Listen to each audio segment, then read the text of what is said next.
Right, should we chat about books? Let's do it. Cheers.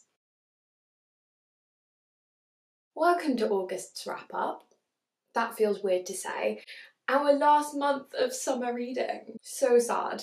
And yet, I have read the least summery books on the planet because it's me. I have had arguably my most mixed month of reading, is probably fair to say.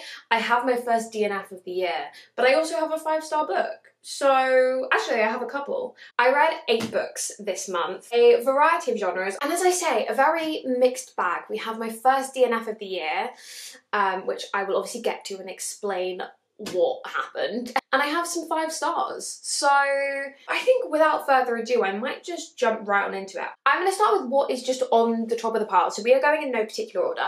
This first book is actually the book that I got in my scavenger hunt, so if you haven't watched that, go watch it now and then come back because I'm about to spoil it. But we got Wildfire by Hannah Grace, which is the second book in the Icebreaker series.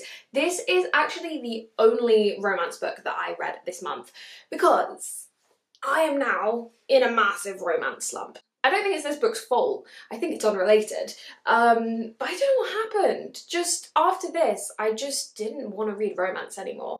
And I'm still very much in that. I personally am someone who never reads the same genre back to back. So after a romance book, I will always pick up something completely different. I'll pick up like a literary fiction or horror or whatever, something completely different. Why did I say horror like I read horror?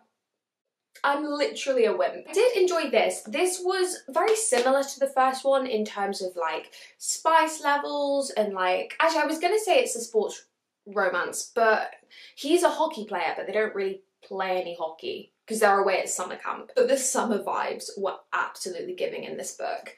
I will say the kind of like conflict is resolved quite early on, probably about a third in. You kind of get over their like conflict situation and they are kind of just chilling and happy together for like the next 2/3 of the book, and then the kind of conflict comes more from like family dramas and things like that. Very spicy book, maybe 3% less spicy than Icebreaker ish. It was just what I wanted it to be. It was silly, fluffy, fun, good times. Then the next book I have up here is actually my DNF, which is The Natural Way of Things by Charlotte Wood.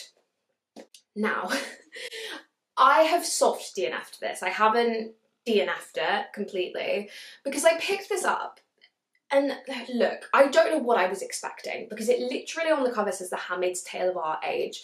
So it was always going to be dark, and I love a dark book, but I think when I picked this up, I was just not in the headspace to be able to cope with it, basically. I think I've taken my bookmark out, but I think I literally got about 60 pages in. Barely anything had happened. I just couldn't cope with it. I don't know. It's basically about these women who they're like knocked out and then taken to this, like, I don't even know what it is. They call it on the blurb a broken down property in the middle of a desert. But basically there are all these women, they get their heads shaved and they're like all chained together. And honestly, that's all that's really happened so far. And everything about the writing was so dark, so like violent, so gross. It was just so much darker than I was expecting. And look, I love a dark book. Most of the books I read are really dark, but this, I don't know. So I'm gonna save it for when I'm mentally prepared. If anyone has read this, let me know, because as I say, I've barely read any of it. I think the concept of this book sounds so interesting. It basically follows all of these women and they're linked because they've all been involved in scandals involving sex. That's like kind of, I guess the reason they're all here is to do with that. I don't know, we haven't really got into that yet. I just need to be in the headspace, I think. So it's a soft DNF, it's not a hard DNF. It's definitely, I mean, I never DNF books, even if I'm hating them. I wasn't hating it, I was just really like struggling with it. And I think there's a day I could love it. It just was not this day. Then, on the complete opposite vein, one of my 5-star reads for this month, Cleopatra and Frankenstein by Coco, Mellors. I literally loved this.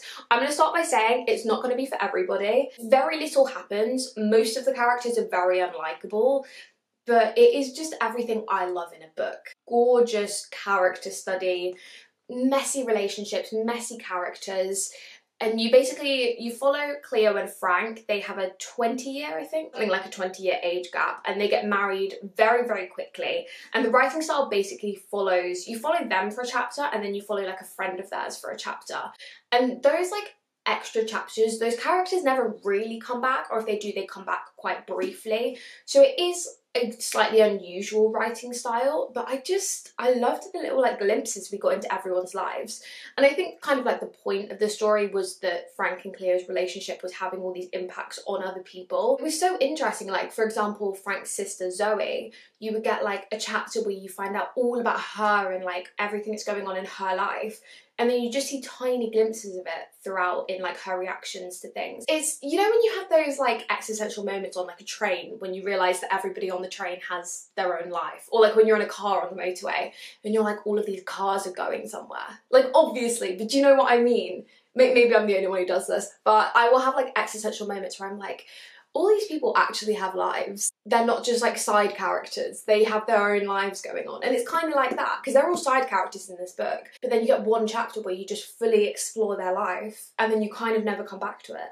I don't know, I just found it fascinating. I loved the writing style, and I'm so excited to pick up Blue Sisters, I think it's called, which is her new book. I'm excited to read it because I feel like she is just an author that I really, really am going to enjoy. Then I read The Murders at Fleat House by Lucinda Riley, which I found out while reading this is actually Lucinda Riley's only thriller book, and I think she did a great job. I think she sat really, really well in the genre.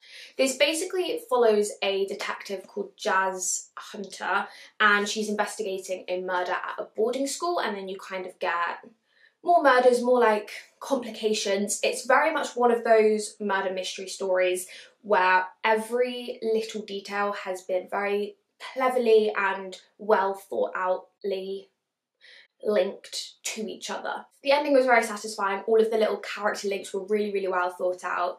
And yeah, it was a very solid murder mystery, and I have, not simultaneously, what's the word?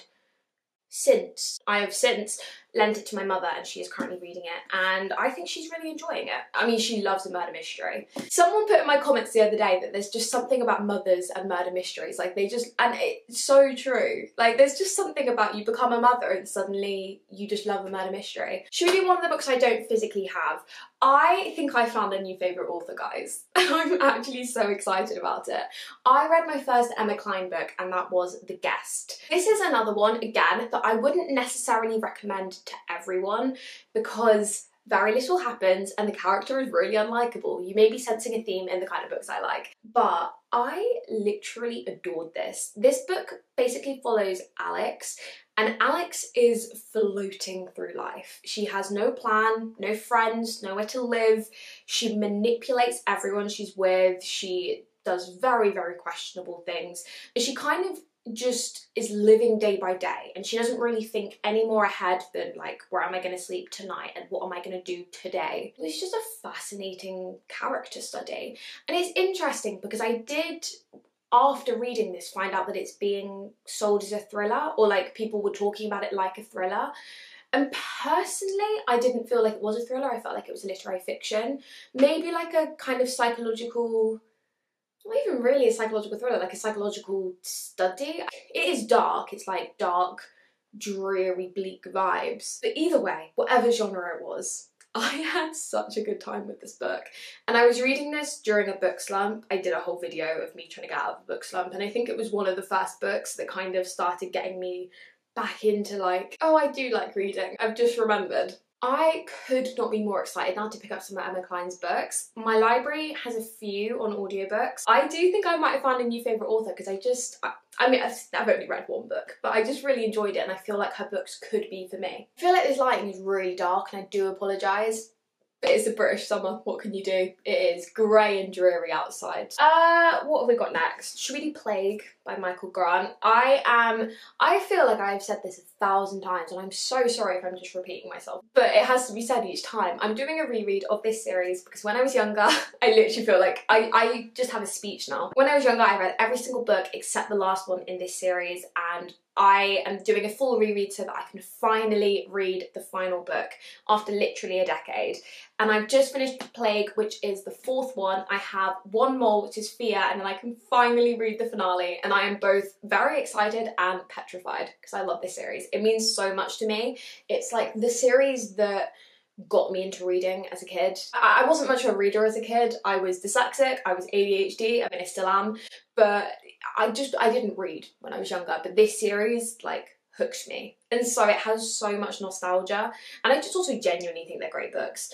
This is a YA series about a bunch of kids who get trapped in a dome, all the adults disappear, and they basically start developing magical powers, and there's like basically all these kind of like power plays. I feel like I've banged on about this series, so I'm not going to talk about it too much, and it's the 4th one, so there's only so much I can say about it, but we are getting nearer and nearer to that final book, and I'm so scared. We have one more now, so I am really hoping that I can finish this series. Hopefully, I've been reading about one a month, so I haven't been reading them too quickly, because as I say, I never read the same genre back to back. Same with series, I'm not like a binger of series, I never like read one after the other, but I am hoping to finish this series in the next month or two. The next book I read this month was, honestly, I picked it up on a little bit of a whim, and I'll be totally honest, I picked it up because it was short and I was in a book slump and I just wanted something quick and easy, but I picked up Creativity by Cleese, which is a non-fiction. I always feel so intellectual whenever I read a non-fiction book. Even though this was literally an hour long and I listened to it on 1.75 speed, so it took me 35 minutes to listen to this book. This was basically a cute little fun guide to creative writing and like working creatively. Cleese is like an actor and a comedian and a writer for anyone who doesn't know. There were some really interesting studies and it kind of was just talking about some of the research he'd done and then some of his practices on being a creative person and working creatively. And it was 35 minutes, so I only have so much to say on it, but it was good, it was fun, and it was a very easy one. Wait, do we only have one more book? I think we do. And it's a banger, guys. It's a 5-star. And it's by one of my favourite authors. It is None of This Is True by Jewell. And guys, I think it's her best book. I mean, of the ones I've read anyway, I think it might be her best book. I listened to it by audiobook because A, I don't have a copy, and B, everyone told me that the audiobook is really good, and I agree. It basically follows Josie and I want to say also Alex. Another Alex in this video, and they are birthday twins. They share the same birthday, they were born on the same day at the same hospital, and one of them basically becomes a little bit obsessed with the other one, and she wants Alex, who has a podcast, Josie wants Alex to tell Josie's story. Sorry, I feel like I've really overcomplicated this. Josie wants Alex to tell Josie's story on Alex's podcast, her like life story. I've not explained this very well, but it's fascinating. It was so like thrilling, and it just kept me on my seat, on the edge of my seat. I was, what? I need more coffee. Kept me on the edge of my seat the entire way through. And even though I feel like Jewell books don't tend to have plot twists, they don't tend to be those kind of books, they're more just like going along with this situation and like watching it unravel and watching the car crash of these people's lives. And as the title suggests, a lot of what was said in the book is not true, and you get that kind of like unreliable narrator thing, which is on par with unlikable characters for me. Unlikable characters and unreliable narrators. Chef's kiss of those tropes in books, and this book did both very well. 5 stars, pulled me right out of my book slump, because of course Jewell would do it. When no one else can, Jewell can. I am such a little Jewell fangirl, and I bang on about her all the time because I just think she's great. Because thrillers are not always my genre, or at least mysteries are not always my genre. I tend to like thrillers or like psychological thrillers more, but mysteries, not always my bag. Unless it's Jewell, and then literally love her. Love her so much. Right. Yeah, I think we're done. Anyway, I don't know why I'm holding this coffee, it's gone cold now. Thank you very much for watching. If you haven't already, please subscribe. I would love to have you, and I'll see you in the next one. Love you lots. Bye!